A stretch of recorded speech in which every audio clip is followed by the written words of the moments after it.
Bismillahirrahmanirrahim. Assalamualaikum warahmatullahi wabarakatuh. Alhamdulillah, bersyukur kepada Allah Subhanahu wa taala dan mengucapkan alhamdulillah rabbil alamin. Salawat dan salam sama-sama kita mengucapkan Allahumma sholli ala Muhammad wa ala ali Muhammad. Selamat pagi dan semangat pagi kepada seluruh generasi-generasi penerus bangsa, generasi-generasi harapan bangsa ini, calon-calon pemimpin masa depan, insya Allah.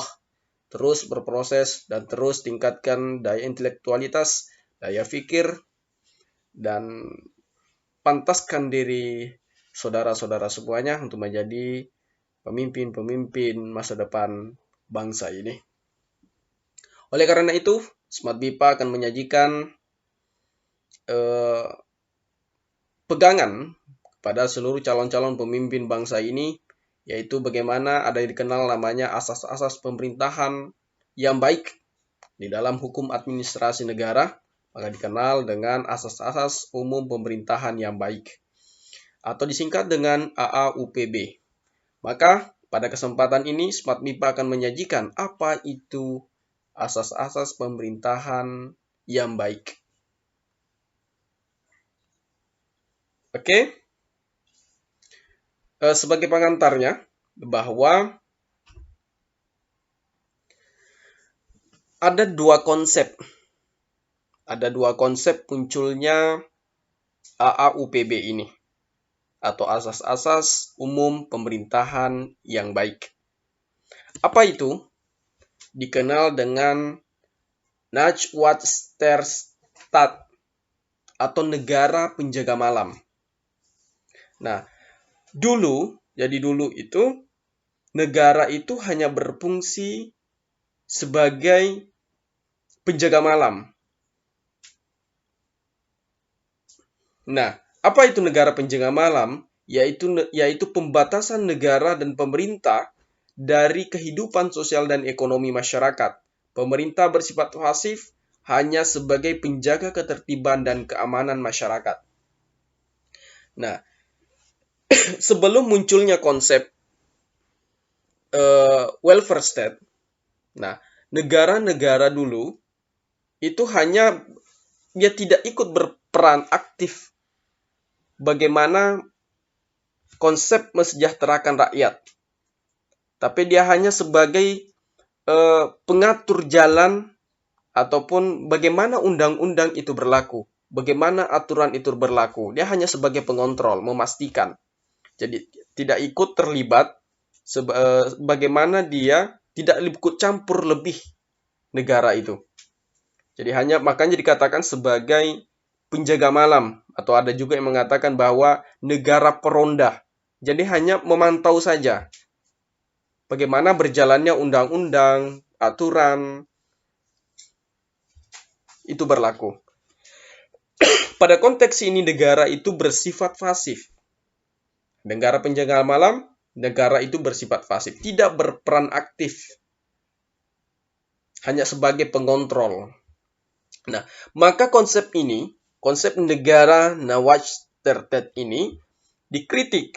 Maka muncullah kemudian namanya konsep negara welfare state. Apa itu welfare state? Yaitu negara kesejahteraan. Kalau dari namanya aja negara kesejahteraan, berarti negara akan lebih berperan aktif. Bagaimana mengupayakan kesejahteraan masyarakat? Nah, pemerintah diberikan kewajiban untuk mewujudkan kesejahteraan umum. Pemerintah diberikan kewenangan untuk campur tangan dalam segala lapangan kehidupan masyarakat. Nah, maka dalam konsep negara welfare state ini, ikut campur negara itu tidak hanya sebatas bagaimana kemudian aturan atau undang-undang, peraturan-peraturan, mulai dari tingkat pusat sampai ke tingkat daerah, itu berjalan ataupun berlaku, diimplementasikan dengan baik. Bukan itu sekedar itu aja. Tetapi negara berperan aktif. Kalau tadi negara penjaga malam itu adalah pasif, maka konsep negara kesejahteraan ini bagaimana dia aktif, dia memiliki kewajiban bagaimana mewujudkan negara yang sejahtera, masyarakat yang sejahtera. maka diberikanlah kewenangan yang luas ikut campur tangan dalam kehidupan masyarakat dari segi apapun dalam kehidupan masyarakat. Dia ikut campur tangan pemerintah. Nah, kalau konsep negara penjaga malam ini, bagaimana kemudian negara itu diberikan warga negara disuruh diam saja, cukup mengontrol saja. Jadi disinilah nanti kemudian disebut dengan negara liberalisme. Dia berikan kebebasan para masyarakat itu untuk melakukan ekonominya. Dia mampu atau tidak. Dalam konsep ini, teori ini, bahwa negara ekonomi itu akan berkembang, suatu negara itu ekonominya akan berkembang ketika dia diberikan kebebasan. Maka ekonomi itu akan tumbuh. Nah, negara nggak usah ikut campur tangan deh. Nggak usah, cukup ini aja, cukup mengontrol aturan saja. Jadi jangan ikut campur tangan, apalagi terkait dengan ekonomi. Itu di negara Nawaz Tertet ini. Tapi konsep negara kesejahteraan itu, negara ditekankan untuk bagaimana ikut campur dari segi apapun di dalam negara ini. Bagaimana kemudian mewujudkan kesejahteraan masyarakat. Nah, kemudian dari konsep negara kesejahteraan ini, maka juga muncul kritik. Karena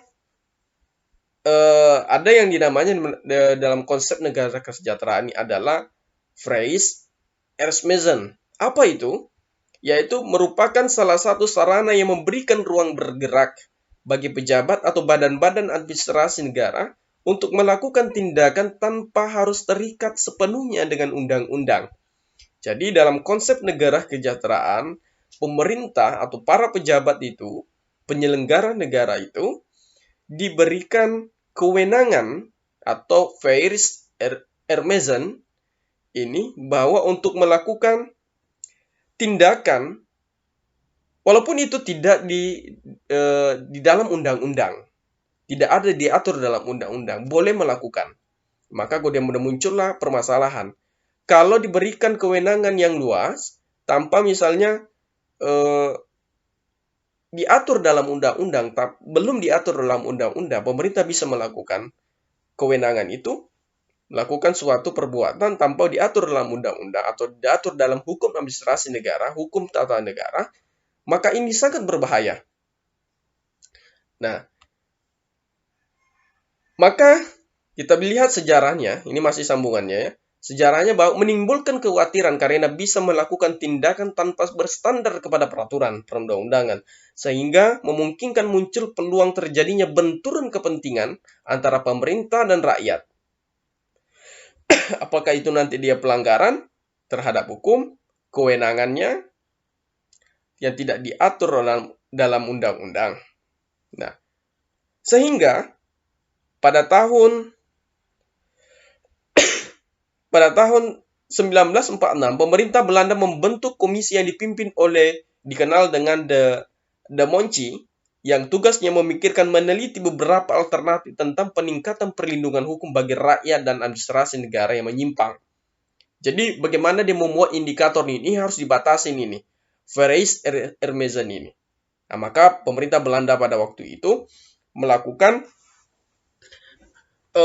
ada suatu komisi yang dibentuk untuk melakukan penelitian. Maka pada tahun 50-an, komisi De Monchi ini sudah melaporkan hasil penelitiannya dan kemudian tidak disetujui oleh pemerintah. Maka kemudian dibubarkan De Monchi ini. Apa alasannya dibubarkan? Karena dia tidak, kalau misalnya dia kan meneliti bagaimana kemudian nanti muncul AAUPB ini, atau asas umum pemerintahan yang baik. Maka dia merasa nanti akan dibatasi para pejabat itu. Maka pada waktu itu tidak disetujui, maka dia bubarkan. Maka muncullah kemudian Van de Greyten yang mengalami nasib yang sama, yaitu dibubarkan karena pemerintah pada waktu itu di Belanda itu, Netherlands, tidak setuju terkait itu. Namun kemudian perlahan-lahan hasil De Monchi ini kemudian digunakan walaupun tidak disetujui oleh pemerintah, tapi dipertimbangkan dalam putusan Red Van State dalam perkara administrasi negara. Nah, dan pada akhirnya kemudian dalam ini Ran Van State itu ada di bidang di hukum. Di apa sih namanya kalau kita itu adalah